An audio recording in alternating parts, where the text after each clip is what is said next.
This is Anvi ചാനലിലെ മറ്റൊരു എപ്പിസോഡിലേക്ക് എല്ലാവർക്കും സ്വാഗതം. അങ്ങനെ ഒരു അവധി വേണ്ടി വന്നു ഗ്ലോബൽ വില്ലേജ് കാണാൻ വേണ്ടി. കുറേ നാളായിട്ട് പ്ലാൻ ചെയ്താണ് ഗ്ലോബൽ വില്ലേജിൽ പോകാൻ.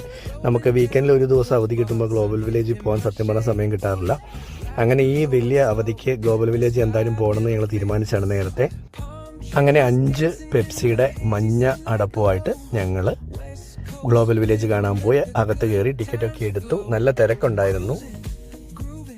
ഗ്ലോബൽ വില്ലേജ് എങ്ങനെയുണ്ടെന്ന് ചോദിച്ചു കഴിഞ്ഞാൽ ഓരോ വർഷം കഴിയുന്തോറും അതിൻ്റെ ആ ഒരു ബ്യൂട്ടിയും അതിൻ്റെ ഒരു അട്രാക്ഷൻസ് എല്ലാം കൂടിയാണ് വരുന്നത്. നമ്മി ആദ്യമായിട്ട് ഗ്ലോബൽ വില്ലേജിൽ പോകുന്നത് കൊണ്ട് സി.ഡി. മൂസയിലെ ബിന്ദുപ്പണികളുടെ അവസ്ഥയായിരുന്നു. എന്ത് കണ്ടാലും വേണം എന്നുള്ള ഒരു ആവേശത്തിലായിരുന്നു.